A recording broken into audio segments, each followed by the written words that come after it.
สบายดีทุกท่านเนาะมื้อนี้ขึ้นมาอัดรายการถ่ายคลิปถ่ายทำให้ประชาชนได้เบิ่งอีกตามเคยเป็นภาพมุมสูงเนาะเขตเมืองสิโคตุปองนครหลวงจันทร์ทุกคน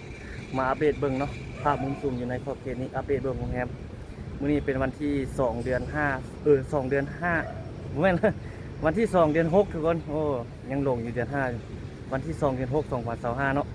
ขึ้นมาอัปเดตเบิ่งบรรยากาศภาพมุมสูงท้องฟ้าอากาศก็คือฝนตกนี่แหละนี่ประมาณนี้แหละในนครหลวงจันทร์เฮานี่มาเบิ่งโครงการของโรงแรมมีหลายเปอร์เซ็นต์แล้วนี่ก็เลยเบื้องนั้นไปทางหาดทรายดอนจันทร์ไปทางนั้นคุณอันนี้ภาพท้องฟ้ามาทักทายท่านผู้ชมในมื้อนี้ในวันที่2เดือน6 2025อยู่ที่นครหลวงจันทร์เฮาอยู่ทางนี้มีนี่ขึ้นตึก1เนาะแล้วอยู่ถัดไปพ้นตึก1ทุกคนอยู่บนเขตตลาดแรงของตัวก็จะขึ้นแถวนี้แหละนี่เห็นบ่นี่บนเขตตัวนี้ลักเข็นสีเหลืองๆอยู่นี่นี่เขาขึ้นมาทักทายท่านผู้ชมในมื้อนี้ท้องฟ้ากับประมาณนี้แหละตะแรงมานี่ฝนตกอีกบ่หรือจังไดรอเบิ่งเนาะยานตกแน่นอน เพราะว่าช่วงนี้มันฤดูฝนทุกคนเนาะเขาก็ อันนั้นบ่ได้จำแนกบ่ได้ว่าเวลาใดมันเป็นฤดูกาลของมันแล้วเอาแต่มันสิตกสิแดดแหละอยู่นี่2-3โรงแรมซ้อนขึ้นมานี่ขึ้นเรื่อยๆอีกบ่ดนเนาะเต็มหมดเลยเขตนี้นะนี่ขอบเขตนี้มานี่อีกบ่ดนก็จะจัดเต็มมาลวดมานี่หวดไปทางนี้ อีกบ่ดนเนาะเป็นเมืองนี่เขตตึกไม้ของนักลงทุนเพิ่นทำเข้ามาเฮ็ดเดี๋ยวนี้หลายแถวเที่ยงอันนี้เขตเศรษฐกิจคนจีนตึกอาคารส่วนหลายก็จะเป็นของนักลงทุนชาวจีนเท่านั้นที่เพิ่นเข้ามาในระยะนี้มันหลายเลยดีนะเพื่อนที่มั่นใจเขามั่นใจแบบเอาเงินมาลงทุนลงเฮ็ดสร้างอยู่บ้านเขาบรรยากาศทุกคนเดี๋ยวย่างไปทางนั้นมาได้แบบนี้ย่างไปทางซุนเบื้องนั้นพูดแหละขออัปเดตเบื้องวันนี้จะประมาณนี้ในภาพเบื้องนี้นี่เป็นเขตบ้านนาคำขุนตาไปทางนั้นพุ่นเนาะมีแถวนี้เป็นนาคำต่อไปขุนตาต่อมาอุโมงค์แล้วก็หนองปะไนวัดไตโล่ไปพุ่นแหละทางนี้ก็จะเป็นหนองด้วงต่อใส่ทุ่งตูมไปอย่างประมาณนี้นะเราไปเบิ่งทางนั้นต่อบัด เขาเข้ามานี่เป็นขึ้นมาเป็นด้านฟ้าของแฮมคนจีนอยู่ในเขตนี้ มาอัปเดตเรื่อยๆดอก ขึ้นมาอัปเดตให้ทุกท่านได้เบิ่งเรื่อยๆเป็นภาพมุมสูงแล้วก็ลงกันอัปเดตให้ทุกท่านได้ผลได้ชมไปนี่แหละการสร้างสรรค์พัฒนาอยู่ในบ้านเฮาเมืองเฮา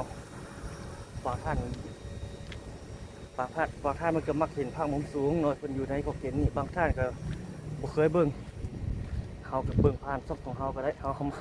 มาอัปเดตให้ทุกท่านได้เบิ่งเรื่อยๆดอกเนาะถึงการก่อสร้างการอย่างต่างๆขึ้นมาเฮาก็จะอัปเดตให้ท่านที่เฮาอยู่ในขอบเขตนี้ถ้าบ่อนใดเฮายังบ่ทันอัปเดตทันก็ต้องขอโทษขออภัยให้บรรดาท่านติดตามต่อไปเรื่อยๆแหละเฮาอัปเดตเรื่อยๆเดี๋ยวเฮามาเบิ่งทางนี้บัดนี้ทางนี้ก็หลายคือกันต่อไปนี่เต็มเลยตึกอาคารอยู่บ้านเฮานะเดี๋ยวมาเบิ่งทางนี้ก็จุ๊บตึกอยู่พุ่นเนาะนี่ก็เลี้ยวหลายแล้วตัวนี้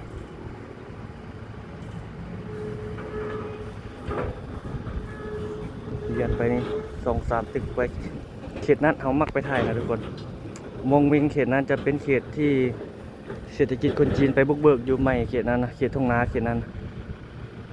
ถัดจากเขตดงนาโศกนี่ไปเขตปากทางล่อไปเขตนั้นเลยแถวลักหินแถวนั้นคนเจ้าเริ่มไปอยู่ใหม่เป็นชุมชนเศรษฐกิจใหม่มีแต่นักลงทุนไปอยู่ในเขตนั้นนี่ก็เขตสนามบินสากลวัดไตทางนี้นี่แหละทุกคนเขาขึ้นมาอัปเดตในมื้อนี้ให้ทุกท่านได้เบิ่งได้ชมนครหลวงจันทร์เฮาเนาะในปี2025เป็นเดือน6แล้วเดือนนี้ก็ได้ เอาสำหรับที่นี่ประมาณนี้ทุกคนเนาะขอบใจทุกท่านที่เข้าติดตามรับชมเนาะอย่าลืมเบิ่งโฆษณาให้เฮานำโอ้ท้องฟ้าทางนี้แจ้งดีเยี่ยมไปเอาประมาณนี้เราได้ทุกคนเดี๋ยวติดตามเบิ่งมื้อแรงเขาสิไปถ่ายใส่อัปเดตใส่ให้ทุกท่านได้เบิ่งได้ชมเนาะอย่าลืมกดติดตามช่องของเราไว้ เราจะไปอัปเดตทุกท่านในเบิ่งในชมในจุดใดจุดใดโอ้มื้อนี้ถือว่าเราสังเกตเห็นหน่วยภูเลยนี่คืออยู่ทางนี้เห็นสายภูเรียบนะบางมื้อจะบ่เห็นเป็นสายภูเรียบเลยกับสายภูเข้ากล้วยตรงนั้นเรียบเป็นแดดภูเข้ากล้วยตรงนั้นปกตินี่ถ้าฟ้าบ่แจ้งหลายจะบ่เห็นเบิ่งก้อนเฟื่อมันเป็นแบบนี้ในมื้อนี้นี่เป็นแบบนี้แจ้งมันบ่มี PM เนาะมันเป็นเครือฝนนั่นน่ะฝนล่าง PM เบิดแล้วมันจึงเห็นเขื่อนภูหลายนะเห็นบ่เขื่อนภูตัวนี้ไปภูเขาควายจุดเบอร์นี้กับภูหยังได้ออกไปทางนี้เห็นบ่สายเป็นสายไปประมาณนี้เอ้าประมาณนี้ละ ขอบใจทุกท่านที่ติดตามรับชมเนาะพบกันใหม่สวัสดี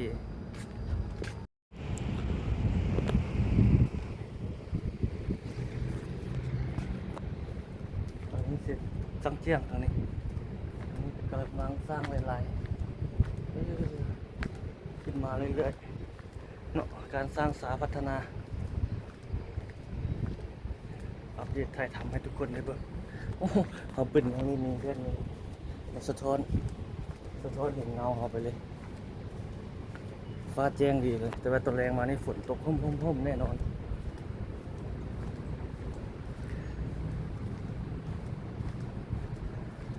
มื้อนี้เป็นวันจันทร์ทุกคนเนาะ